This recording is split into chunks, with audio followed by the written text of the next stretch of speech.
243 தொகுதிகளில் மொத்தமுள்ள தொகுதிகளில் 393 தொகுதிகளில் முன்னிலை நிலவரம் வந்து கொண்டிருக்கிறது. பாஜக 279 தொகுதிகளில் முன்னிலையும், இந்தியா கூட்டணி 95 இடங்களில் முன்னிலை அப்படிங்கிற தகவல் வந்து கொண்டிருக்கிறது. சென்னையில் தலைமைச் செயலகத்தில் இருந்து நம்முடைய செய்தியாளர் மதுமிதா இணைந்திருக்கிறார். அவரிடம் பல விஷயங்களை கேட்கலாம். வணக்கம். 534 தொகுதிகள் கொண்ட இந்திய நாடாளுமன்றத்திற்கு 7 கட்டங்களாக தேர்தல் என்பது தொடங்கி நடைபெற்றது.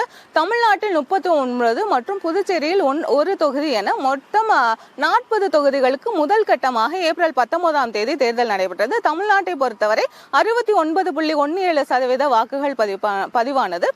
குறிப்பாக சென்னையில் தென் சென்னை பகுதியில் 54.17%, மத்திய சென்னையில் 53.96%, வட சென்னையில் 60.11% வாக்குகள் என்பது பதிவானது. இந்த வாக்குகளை எண்ணும் பணியானது தற்பொழுது தொடங்கி நடைபெற்று வருகிறது. குறிப்பாக முதலில் தபால் வாக்குகள் எண்ணப்பட்டு வருகிறது. இதற்கு பிறகு தபால் வாக்குகள் எண்ணப்பட்ட பிறகு வாக்குப்பதிவு இயந்திரங்களில் பதிவான வாக்குகள் என்பது எண்ணப்பட உள்ளது.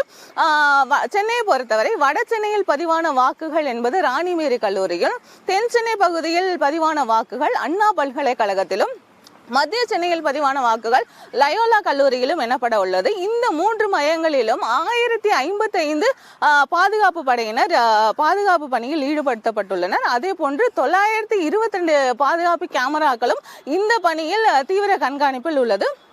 அதே போன்று 1433 பணியாளர்கள் இந்த வாக்கு எண்ணும் பணியில் ஈடுபட்டுள்ளனர். இந்த 3 வாக்கு எண்ணும் மையங்களிலும் அடிப்படை வசதிகள், குறிப்பாக குடிநீர், கழிவறை உள்ளிட்ட அடிப்படை வசதிகளும் ஏற்படுத்தப்பட்டுள்ளது. வேந்தர் செய்திகளுக்காக ஒளிப்பதிவாளர் திருவுடன் செய்தியாளர் மதுமிதா. நன்றி மதுமிதா, பல தகவல்களை தந்தீங்க. இப்போ பார்த்தோம் அப்படின்னா வயநாட்டில் ராகுல் காந்தி முன்னிலை பெற்றுக் கொண்டிருக்கின்றார். அதே மாதிரி வாரணாசியில் பிரதமர் மோடி அவர்கள் முன்னிலை பெற்றுக் கொண்டிருக்கிறார். அரங்கத்தில் முருகையன் அவர்கள் இருக்கிறார். வயநாடு அப்படின்னு பேசும்போது 13 லட்சம் வாக்காளர்கள், ஒரு சின்ன குறிப்பு அதை பற்றி கொடுத்துடலாம். 13 லட்சம் வாக்காளர்கள் அங்கே வயநாட்டில் இருக்கிறாங்க. கேரளா அப்படிங்கும்போது கடவுளின் தேசம் அப்படின்னு அழைக்கப்படக்கூடிய ஒரு மாநிலமாக இருக்கிறது. அதில் வயநாட்டில் 2019 வந்து ராகுல் காந்தி வெற்றி பெற்றிருந்தார். ஆனால் அடுத்து வந்த 2வது இடத்தில் வந்தவர் அப்படின்னு நம்ம பார்க்கும்போது பாரதிய தர்ம ஜன கட்சி, அது வந்து பாரதிய ஜனதாவுடைய கூட்டணி கட்சியாக இருந்தது. துஷார் வெள்ளப்பள்ளி அப்படிங்கிறவர் போட்டியிட்டார். 2 பேருக்குமான இடைவெளி அப்படிங்கிறது வித்தியாசம் 4 லட்சத்திற்கும் அதிகமான அந்த வித்தியாசத்தில் தான் வந்து ராகுல் காந்தி போட்டியிட்டார். இந்த முறை பார்க்கும்போது ராகுல் காந்தி ஒரு சுவாரஸ்யமான ஒரு தொகுதியாக நம்ம வயநாடு அப்படிங்கிறத எடுத்துக்கலாம்.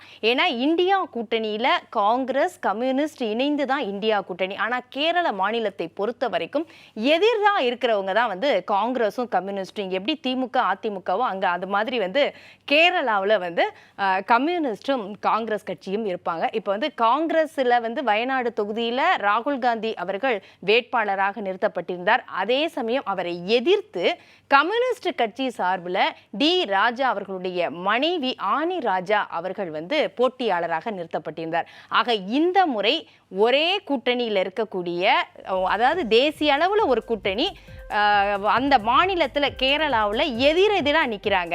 ராகுல், ஆனி ராஜா அப்படிங்கிறத நிற்கிறாங்க எதிரெதிராக. 10வதுக்கு யாருன்னா பாஜகவுடைய மாநில தலைவராக மண்ணின் மைந்தராக சுரேந்திரன் அவர்களும் நிறுத்தப்பட்டிருக்கிறார். ஆக முருகையன் ஒரு கடும் போட்டியாக இப்ப பார்க்கலாமா? இந்த முறை அவ்வளவு தூரம் 4 லட்சம் வித்தியாசத்துல யார் வெற்றி பெறுவார்? ராகுல் காந்தி வெற்றி பெறுவதற்கான வாய்ப்புகள் இருக்குதா? எதிர் தரப்புல பார்க்கும்போது உங்க கூட்டணியில் இருக்கக்கூடிய கம்யூனிஸ்ட் கட்சியை சேர்ந்த ஆனி ராஜா நிற்கிறார்.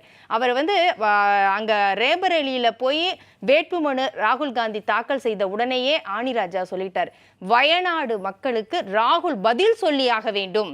இங்க நின்னுட்டு அதற்கு பிறகு அது வரைக்கும் அமைதியா இருந்துட்டு இந்த தேர்தல் முடிந்தவுடன் அங்க போய் ரேபரேலியில அவர் வேட்புமனு தாக்கல் செய்கிறார் அப்படிங்கிறாங்க. அப்ப இந்த முரண்பாடுகள் எப்படி வந்து ஒரு விளைவுகளை ஏற்படுத்தும் வயநாடு தொகுதியில? இல்லை, இது மாதிரி 2 தொகுதிகளில் வந்து ஒரு தலைவர் போட்டியிடுவது என்பது இது முதல் முறை அல்ல. இந்திரா காந்தியிலிருந்து பல பேர், இதே மோடி அவர்களும் 2 தொகுதியில் போட்டி போட்டிருக்காரு. ஆனா ஒரே கூட்டணி இங்க பொறுத்த வரைக்கும் அது கூட்டணி. எங்களுக்கு கம்யூனிஸ்ட் கட்சி தான் அங்கே ஒரு பிரதான கட்சி, எதிர்கட்சி. காங்கிரஸா கம்யூனிஸ்டாங்கிறது தான் கேரளாவினுடைய அரசியல் நிலைப்பாடு கிட்டத்தட்ட 50 வருஷமாக. அப்படியே போயிட்டு இருக்கு. அதனால இப்போ வந்து கம்யூனிஸ்ட் கட்சியும் காங்கிரஸும் நாங்கள் இந்தியா கூட்டணியில் இருந்தாலும் கேரளாவை பொறுத்தவரையில் நாங்கள் 2 பேரும் தான் பிரதான எதிர்க்கட்சிகளாக இருக்கிறோம். அந்த மாநில சூழ்நிலைக்கு ஏற்ப அங்கே தேர்தல் முடிவுகளை எடுத்திருக்கிறோம். அவ்வளோதானே தவிர அதனால் வந்து நீங்கள் யார் ஜெயித்தாலும் இந்தியா கூட்டணி தான் வெற்றி பெற வேண்டும் என்பது தான் எங்களுடைய குறிக்கோள். இதில் வந்து ராகுல் காந்தி தோற்கடிக்கப்பட்டு விட வேண்டும் என்பதற்காக இல்லை. எல்லா தொகுதியிலையும் வந்து போன தேர்தலையும் அப்படி தான் நின்னோம். போன தேர்தலையும் நாங்கள் அப்படி தான் நின்னோம். நாங்கள் வந்து எல்லா தொகுதியிலையும் ஜெயித்தோம். அது மாதிரி இந்த முறை என்ன கேள்வி அப்படின்னா, இந்தியா கூட்டணியில் இருக்கக்கூடிய 2 கட்சிகளே இங்க எதிரெதிரா நிக்கிறாங்க. அப்ப வாக்குகள் மொத்தமா நம்ம வந்து காங்கிரஸ்க்கு போகும், கம்யூனிஸ்டுக்கு போகும் அப்படின்னு நம்ம சொல்ல முடியும். இங்க சிதறுவதற்கு வாய்ப்பு இருக்குதா? இதுக்கு இடையில இருக்கக்கூடிய பாஜகவுக்கு அந்த வாய்ப்புகள் போறதுக்கு இருக்குதா? இப்போவுமே அங்கே பிஜேபி 3வது இடத்துல இல்லை 4வது இடத்துல தான் இருக்கு. 3வது இடத்துல தான் இருக்குது. அப்படி இருக்கும்போது காங்கிரஸுக்கென்று இருக்கிற வாக்குகளை வைத்து தான் போன தடவை 4 லட்சம் ஓட்டு வித்தியாசத்தில் ஜெயித்திருக்கிறார். அதனால் இந்த முறை அதே போன்று 4 லட்சமோ 5 லட்சம் ஓட்டுலேயோ ராகுல் காந்தி மீண்டும் வெற்றி பெறுவதற்கு வாய்ப்பு இருக்கிறது. 2வது இடத்துக்கு இந்திய கம்யூனிஸ்ட் கட்சி வருவதற்கான வாய்ப்பு அதிக அளவில் இருக்கிறது. மற்ற கட்சிகளெல்லாம் வந்து மற்ற வேட்பாளர்களெல்லாம் 3வது இடத்துக்கோ 4வது இடத்துக்கோ தள்ளப்படுவார்கள் என்பதுதான் எங்களுடைய நிலைப்பாடு. அதனால் வந்து எங்களுக்கு மிகப்பெரிய மாறுபட்ட கருத்து இல்லை. இந்திய அளவில் அரசியல் என்பது இந்திய நாட்டின் ஜனநாயகத்தை பாதுகாக்கப்பட வேண்டும். அந்த அடிப்படையில் இந்தியாவில் மோடியினுடைய ஆட்சியோ பிஜேபி ஆட்சி மீண்டும் வரக்கூடாது என்ற அடிப்படையில் நாங்கள் கூட்டணி வைத்திருக்கிறோம். கேரளாவை பொறுத்தவரையில் அப்படிதான். அங்கே 2 பெருங்கட்சிகள் தான். நாங்கள் 2 பேரும் ஒன்றா ஒரே வேட்பாளர்னு வச்சுங்க, எங்களை விரும்பாதவர்கள் எல்லாம் பிஜேபிக்கு ஓட்டு போட்டுருவாங்க. அங்கே பிஜேபி 2வது இடத்துக்கு வர வேண்டிய ஒரு கட்டாய சூழ்நிலை நாங்களே தள்ளியது மூலம் ஆகிடும். அந்த சூழ்நிலை வராமல் வெற்றியோ தோல்வியோ எங்க 2 பேருக்குள்ள தான் இருக்க போகுது. அதான் நிலைப்பாடு. சரி, நம்ம தொடர்ந்து பேசலாம். தற்போதைய நிலவரப்படி 543 தொகுதிகளில் 478 தொகுதிகள் வாக்கு எண்ணிக்கையின்படி பாஜக 306 தொகுதிகளில் முன்னிலை பெற்றுக் கொண்டிருக்கிறது. இந்தியா கூட்டணி 139 தொகுதிகளில் முன்னிலை பெற்றுக் கொண்டிருக்கிறது. தமிழ்நாட்டில் திருநெல்வேலியில் பாஜகவுடைய வேட்பாளர் நயினார் நாகேந்திரன் முன்னிலை பெற்றுக் கொண்டிருக்கிறார் அப்படிங்கிறத நம்ம சொல்லலாம். இன்னொரு விஷயமும் பார்த்தோம் அப்படின்னா, கர்நாடகாவில் ஹசன் தொகுதியில் பிரஜ்வால் ரேவண்ணா அடிக்கடி சமீபமாக கடந்த 1 மாதமாகவே அடிப்பட்ட அந்த பெயர் வந்து பிரஜ்வால் ரேவண்ணா அப்படிங்கிறது. ஆபாச வீடியோ விவகாரத்தில் அவர் ஒரு குற்றவாளியாக கருதப்பட்டார். தற்போது மறுபடியும் இந்தியா வந்திருக்கிறார். வெளிநாடுக்கு அவர் தப்பிச் சென்று விட்டார் என்று கூறப்பட்டது. அதற்கு பிறகு இப்போது வந்திருக்கிறார், கைது செய்யப்பட்டிருக்கிறார். ஹசன் தொகுதியில் பிரஜ்வால் ரேவண்ணா முன்னிலை அப்படிங்கிற ஒரு தகவலும் குறிப்பிடத்தக்கது. முருகையன்ட்டை நான் திரும்ப கேட்குறேன். இப்போ முன்னிலை விவரங்களே பார்க்கும்போது நம்ம பாஜக முன்னிலை பெற்று கொண்டிருக்கிறது, இந்தியா கூட்டணி பின்தங்கி தான் இருக்கிறது. இதே மாதிரி போறதுக்கு வாய்ப்பு இருக்கு? இதுலேருந்து மாறும் ஒரு டிராஸ்டிக் சேஞ்ச் வர்றதுக்கு கூட வாய்ப்புகள் இருக்குதா? நிச்சயமாக இருக்கிறது. இது இப்பொழுதுதான் துவக்கி இருக்கிறோம். அதான் 8 மணிக்கு தான் துவங்கி இருக்கு. இன்னைக்கெல்லாம் இருந்த ஒரு 10,000 ஓட்டு கூட எண்ணியிருக்க மாட்டாங்க. பல லட்சம் ஓட்டு, 8 லட்சம் ஓட்டு, 7 லட்சம் ஓட்டு இருக்கிற தொகுதிகள்லாம் இருக்குது. ஒரு 10,000 ஓட்டு கூட இதுவரைக்கும் எண்ணியிருக்க மாட்டாங்க. அதில் வந்து முன்னணியெல்லாம் இதை நம்ப முடியாது. இது நிச்சயமாக மாறும் என்ற நம்பிக்கை இருக்கிறது. மாற வேண்டும் என்ற அவாவை நான் தெரிவித்துக் கொள்கிறேன். நடக்கும். சரி, ஜான் பால் கிட்ட அப்ப எப்படிப்பட்ட முடிவுகள் வருவதற்கு வாய்ப்புகள் இருக்கு? தேசிய கட்சி மேல தொடர்ந்து நீங்க வந்து காங்கிரஸா இருந்தாலும் சரி, பாஜகவா இருந்தாலும் சரி, விமர்சனம், தேர்தல் அறிக்கையிலே நீங்க கொடுத்த அந்த ஸ்லோகன் ஞாபகம் இருக்கா? காங்கிரஸ் அப்படிங்கிறது தமிழ் இனத்தின் துரோகி, எதிரி அப்படின்னு கொடுத்தீங்க. அதே மாதிரி பாஜக மனித குலத்தின் எதிரி அப்படின்னு நீங்க சொல்லியிருந்தீங்க. ஆனா இப்ப தேசிய கட்சிகள் 2 தான். இப்போ இங்க இருக்க மத்தியில வந்து ஆட்சிக்கு வரக்கூடிய ஒரு சூழ்நிலை 2 பேருக்கு தான் இருக்கிறது. யார் வருவதற்கான வாய்ப்புகள் இப்போ இருக்கு? இப்போ முன்னிலை நிலவரத்தை பார்க்கும்போது பாஜக முன்னிலை அப்படிங்கிறது, அப்போ மோடி 3.0 அப்படிங்கிறதுக்கான சாத்தியம் இருக்கா? இல்லை, இந்த முன்னணி நிலவரங்கள் எல்லாமே வந்து இப்போ தான் 8 மணிக்கு ஆரம்பிச்சிருக்காங்க. ஐயா சொன்ன மாதிரி குறைஞ்சபட்சம் வாக்குகள் தான் எண்ணப்பட்டிருக்கோம். அதனால் இந்த முன்னணி நிலவரங்கள் மாறுவதற்கு வாய்ப்புகள் இருக்கின்றது. நாம் தமிழர் கட்சியை பொறுத்த வரைக்கும் காங்கிரஸ் ஆட்சி அமைந்தாலும் சரி, பாஜக ஆட்சி அமைந்தாலும் சரி, தமிழகத்திற்கு எந்த விடியலும் பிறக்கப் போவது கிடையாது. நாங்கள் முன்வைக்கிற கோட்பாடு என்பது மாநில கட்சிகள், மாநில அரசுகள் இணைந்து தனித்துவமான இந்த 2 தேசிய கட்சிகளுக்கும் மாற்றாக ஒரு சக்தியாக உருவெடுத்து ஒரு மாற்று அரசியல் உருவாக வேண்டும் இந்திய தேசியத்தில் அப்படின்றதான் நாம் தமிழர் கட்சியின் முதன்மை கோட்பாடு. காங்கிரஸ் அரசு ஆட்சி அமைத்து தமிழகத்துக்கு என்ன நல்ல திட்டங்கள் வந்துச்சு, என்ன நன்மை செய்தாங்கன்னு பார்த்தா, நீங்கள் தமிழ்நாட்டுடைய பூர்வீக பிரச்சனைகளாக இருக்கக்கூடிய மக்களுடைய அடிப்படை பிரச்சனைகளாக, விவசாய பிரச்சனைகளாக இருக்கட்டும், காவிரி நதிநீர் சிக்கலாக இருக்கட்டும், முல்லை பெரியாறு, இந்த மாதிரி முக்கிய பிரச்சனைகள் 2 பிரச்சனைகளுமே பார்த்தீங்கன்னா காங்கிரஸோட நிலைப்பாடும் பாஜக நிலைப்பாடும் ஒத்த நிலைப்பாடு தான். அப்போ இவங்க 2 பேரில் யார் வெற்றி பெற்றாலுமே வந்து தமிழகத்துக்கு பெரிய விடியல் வந்துருமானா அதில் பெரிய ஒரு கேள்விக்குறி இருக்குது. இவங்க 2 பேரில் யார் வெற்றி பெற்றாலும் அப்படிப்பட்ட ஒரு சூழ்நிலையில் எங்களை பொறுத்தவரைக்கும் நீங்கள் சொன்னது போல் நாம் தமிழர் கட்சியை பொறுத்த வரைக்கும் தமிழீழத்தில் கிட்டத்தட்ட 2.5 லட்சம் மக்கள் கொன்று குவிக்கப்பட்டதுக்கு முக்கிய காரணமாக நாங்கள் கருதுவது காங்கிரஸை. அதை நின்று வேடிக்கை பார்த்த கட்சி பாஜக. அந்த எதிர்கட்சியாக இருந்து அதை தட்டி கேட்க வேண்டிய இடத்தில் இருந்து அதை தட்டி கேட்காமல் நின்று வேடிக்கை பார்த்த கட்சி இது.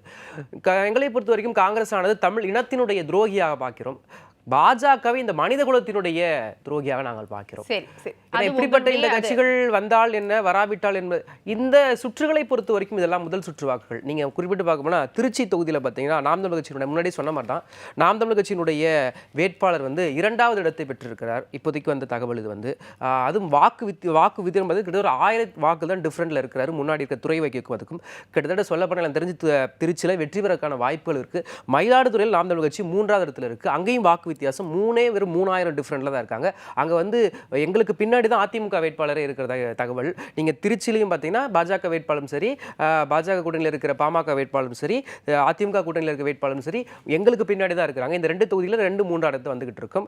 வடசென்னை தொகுதியிலும் நாம் தமிழர் கட்சி 3வது இடத்தை பெற்றிருக்கு. இன்னும் தொடர்ந்து வரும் பொழுது நாம் தமிழர் கட்சி முன்னிலை பெறுவதற்கான வாய்ப்புகள் இருக்கின்றது.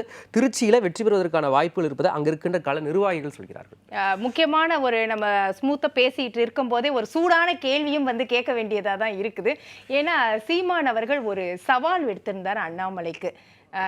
எங்க கட்சி நாம் தமிழர் கட்சியை விட 1% வாக்குகள் அதிகமாக வாங்கி காட்டுங்க பாஜக, தனித்து இருக்கக்கூடிய உங்களுடைய வாக்கு சதவீதத்தில் எங்க சதவீதத்தை விட 1% அதிகமா வாங்கி காட்டுங்க, கட்சியை கலைத்து விடுகிறேன் அப்படின்னு சொன்னார். இப்ப போற போக்க பார்த்தோம்னா எந்த மாதிரியான நான் நேற்றைய இன்றைய வேந்தர் டிவியோட விவாத நிகழ்ச்சியை பார்த்து எங்களுடைய மண்டல செயலாளர் ஸ்ரீதர் அவர்கள் தொலைபேசி வாயிலாக இணைந்து பேசியிருந்தாங்க. அப்ப பாஜகவை சேர்ந்த செல்வகணபதினு ஒருத்தர், செல்வகுமார் வந்து பேசும் பொழுது ஒரு சில வார்த்தைகள் அநாகரிகமான வார்த்தைகளை பயன்படுத்தினார். நான் அது கண்டிப்பா நிகழ்ச்சிக்கு வந்து அது கண்டனங்கள் தெரிவிக்க நான் ரொம்ப தெளிவாக சொல்றேன். முக்கியமானது தொலைக்காட்சியினுடைய நெறியாளர்களுக்கு ஒன்று சொல்றேன். அண்ணன் சீமான் சொன்ன வார்த்தை ரொம்ப தெளிவாக இருக்கின்றது. பாஜக கூட்டணியில் பாஜகவினுடைய தாமரை சின்னம் தனித்து நின்று அந்த பாஜகவினுடைய தாமரை சின்னம் நிற்கிற அந்த பர்டிகுலர் தொகுதிகளில் மட்டுமே தமிழ்நாட்டில் அந்த தொகுதியுடைய வாக்கு வித்தியாசத்தில் நாங்கள் அவர்களை முந்துவோம். அப்படி முந்தவில்லை என்றால் நாம் தமிழர் கட்சியை கலைத்து விடுவோம் என்று அண்ணன் செந்தமிழன் சீமான் சொன்னார்.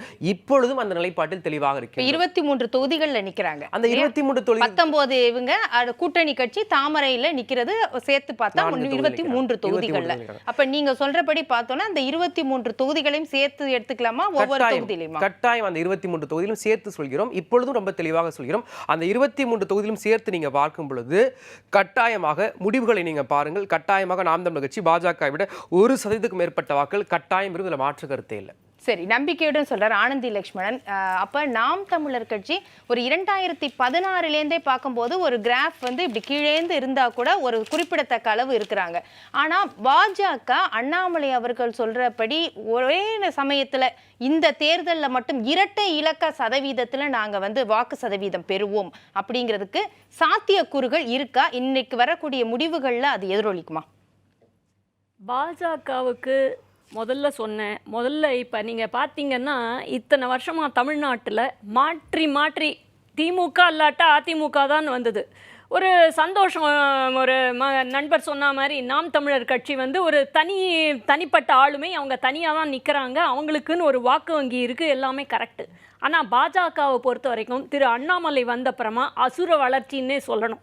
இதுக்கு முன்னாடி எத்தனையோ தலைவர்கள் தமிழ்நாட்டிலேருந்து இருந்திருக்காங்க. எச் ராஜா இருந்தாங்க, தமிழிசை சவுந்தரராஜன் இருந்தாங்க, வரிசையாக எல்லாரும் இருந்தாங்க. ஆனால் அவங்களால செய்ய முடியாத ஒரு சாதனையை திரு அண்ணாமலை செஞ்சுருக்காருன்றது தான் சொல்லணும்.